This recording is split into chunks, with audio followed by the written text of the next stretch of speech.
It is not our differences that divide us. It is our inability to recognize, accept, and celebrate those differences. Audre Lorde.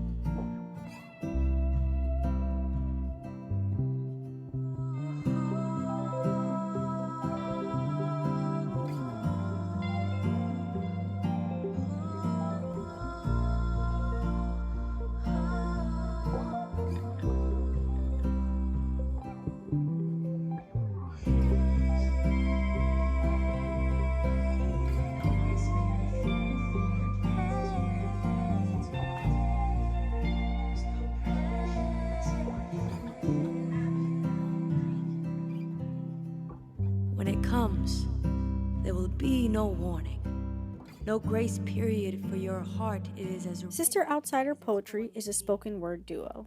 They travel the country performing their poems as well as hosting workshops.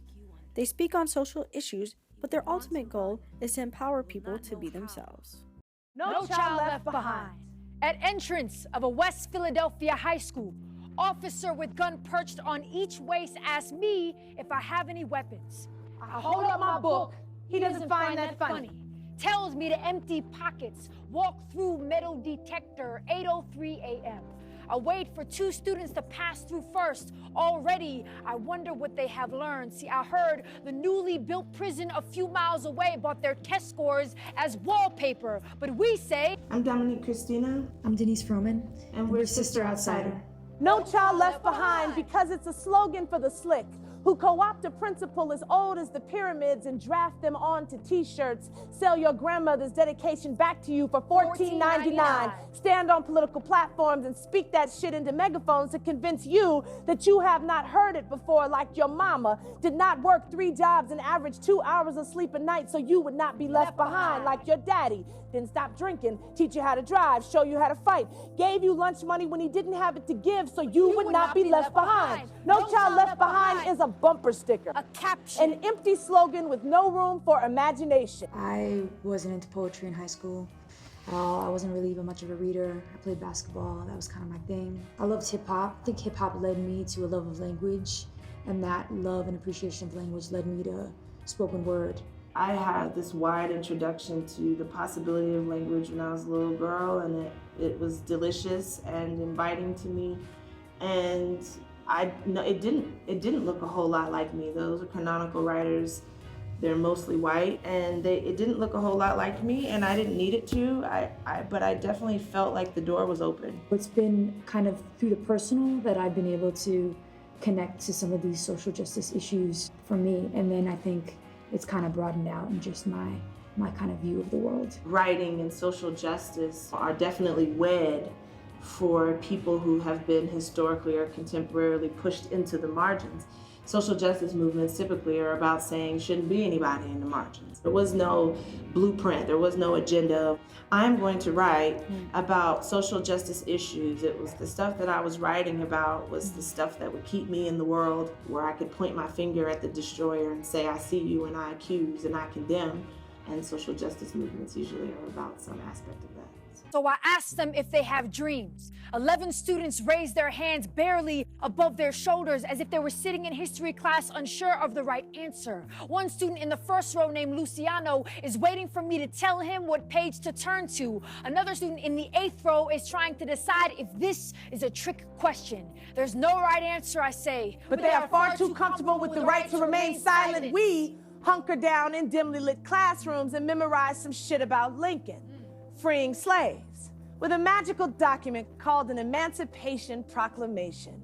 Feed us the rotten fruit of untold stories, then penalize us when we'd rather be gangsters than listen to another nifty little tale about George Washington Carver and his innovation with that peanut. See, there's nothing threatening about the etymology of Jiffy, but talk to us about Haiti and we might remember the fire in our belly. Audre Lorde has impacted not just the work, but my life. Overall in school was like the writing was very distant. And then see a writer that was so much more than a writer. Someone describe themselves on paper. There was something about being on paper, being a Black woman, warrior, poet, lesbian. All of these radical and important and necessary kind of declarations on paper, and her fearlessness as a writer inspired me and still does to this day. Sister Outsider, which does come straight out of Audre Lorde's work, is for me the acknowledgement of the tension that exists between something that is familiar and something that is foreign.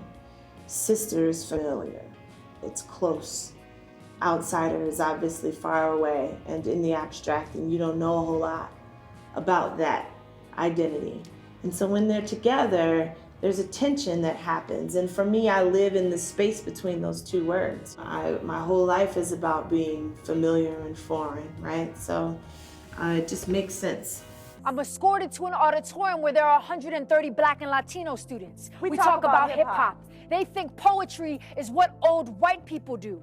I tell them my favorite poem is Miss Fat Booty because I like the storytelling. They giggle as if they're still kids. Because kids these days tie poetry to a chair and they torture it with bad hip-hop. They flog and they beat it, they trick and BET and deny it food, water, and light. Figure out how to booty shake to it. Hire video vixen for Get it. Lil Jon to remix it, chopping and screw it. No child left behind, even when the culture is sick, we don't do it. Workshops are at the core of what Sister Outsider Poetry does, being that at their heart they are educators. Being able to be face-to-face and start a dialogue is what means the most to them. Marginal identity in being queer. And that's great, and it's great that we find community in that, but I think it ignores how that plays into race or class. I appreciate intersectionality as this coined term, this new coined term, but the practicing out of that in the world is as old as the sun, right? Like, we know that, but we need language, right? To put some flesh on the bones for us, and so that we knew how to advocate for ourselves. Intersectionality is so important to us because I think queerness flows throughout our community. And I mean that in the broadest sense of the word. Queerness as in there's so much room to be.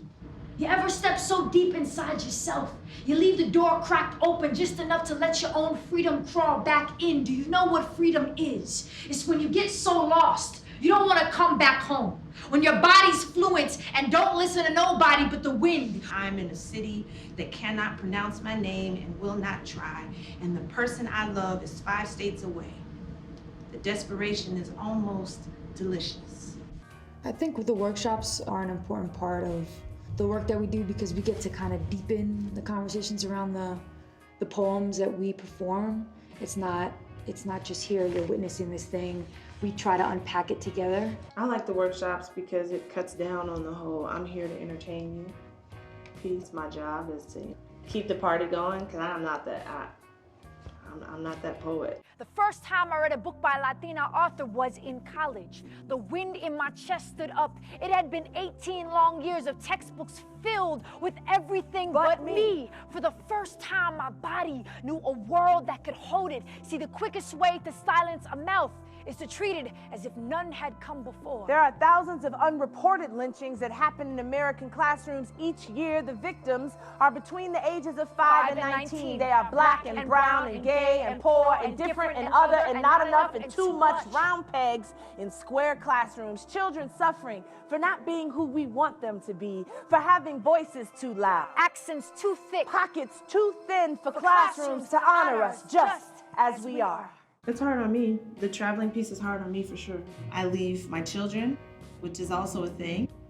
And I'm really fortunate because I have kids that totally get it and support what I'm doing and what we're doing and see the work really clearly and appreciate it and celebrate it, and that's what's up. I'm really, really fortunate, and I know that, and it's still really hard to leave them as often as I do, calls up a lot of guilt for me around that, even though, again, I'm supported, but I still, my absence for me feels very profound. And you have to hit the ground running. You do. There's a workshop, there's a performance later. Kids need you to show up powerfully. They need you to be present. They need you to look them in the eye. They need you to hold their stories.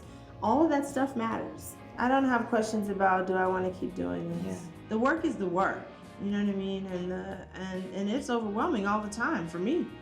So that's not a new condition or even an infrequent. So is living, you know what I mean? Or, even an infrequent condition. However, I know this is what I'm supposed to be doing. So that mutes any struggle or any inconvenience that may arise, you know? This is what I'm supposed to be doing. 2, 1, 2, 3, 4.